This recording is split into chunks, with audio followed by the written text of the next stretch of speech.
In cybersecurity, we spend all our time hunting for the bad guys, the villains. But what happens when our own security systems start seeing ghosts everywhere? Today, we're going to dig into a really cool idea that helps us tell the difference between what's actually dangerous and what's just digital noise.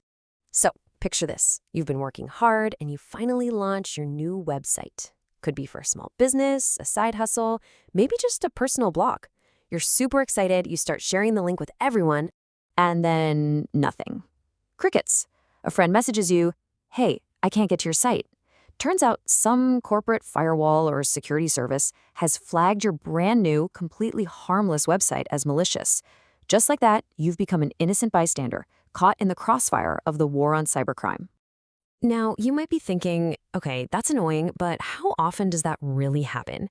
Well, according to a massive 6-year study from Palo Alto Networks, this is the number of confirmed benign, totally safe websites that were wrongly blocked. Over 120,000. This isn't just a small glitch in the system. It's a huge problem.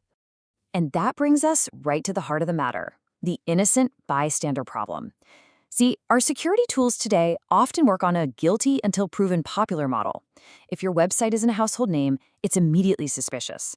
And that approach is just burying security teams in a mountain of false alarms.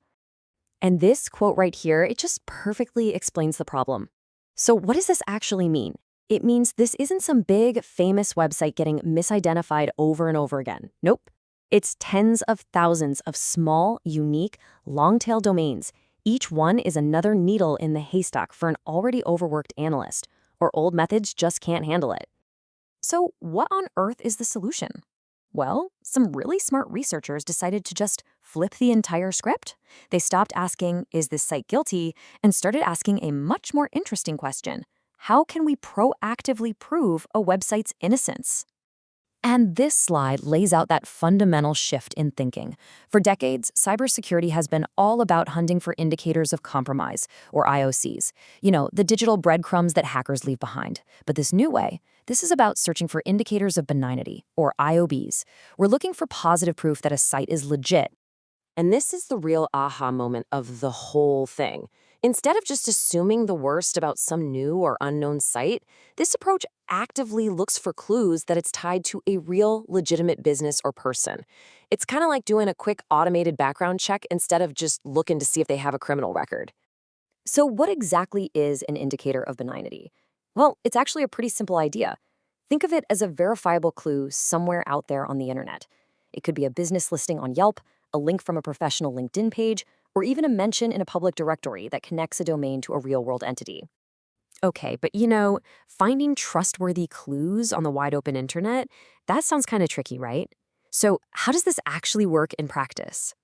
It's all built on this really clever idea called the transitive trust model. And here's the easiest way to get your head around it. You know that little padlock icon you see in your browser bar?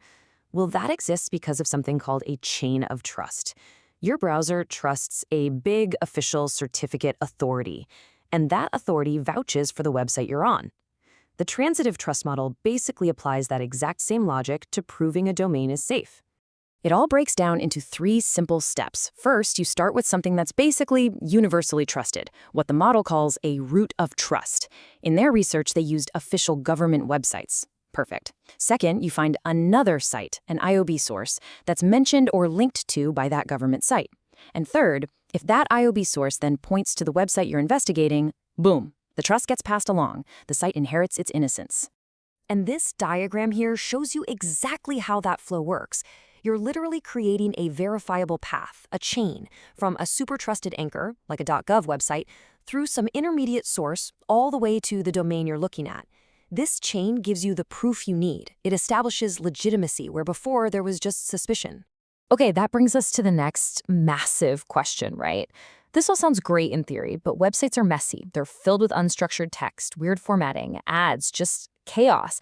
So how can a machine possibly read a web page and understand the context and intent like a human analyst would? And the answer, as you might have guessed, is AI. The researchers built a system called IOB Hunter, and it uses the power of large language models to basically automate this entire complex process of finding and verifying these trust chains. Now, IOB Hunter uses this technique called chain of thought reasoning. And this is the really clever part. Instead of just spitting out a yes or no answer, the AI is prompted to show its work. It has to explain its logic step by step. It looks at all the evidence it finds online and reasons through whether it's a valid indicator of benignity, almost exactly like a human expert would. So, the big question, does it actually work? Let's take a look at the real-world impact of all this. Because this isn't just a cool academic paper. It's about making life better for security teams on the front lines. It's about a quieter, smarter future. And the results, well, they're pretty staggering. In their tests, IOB Hunter achieved over 99% precision. That's incredible. And get this, in a live 2-month deployment, it automatically cleared over 4,000 false positives.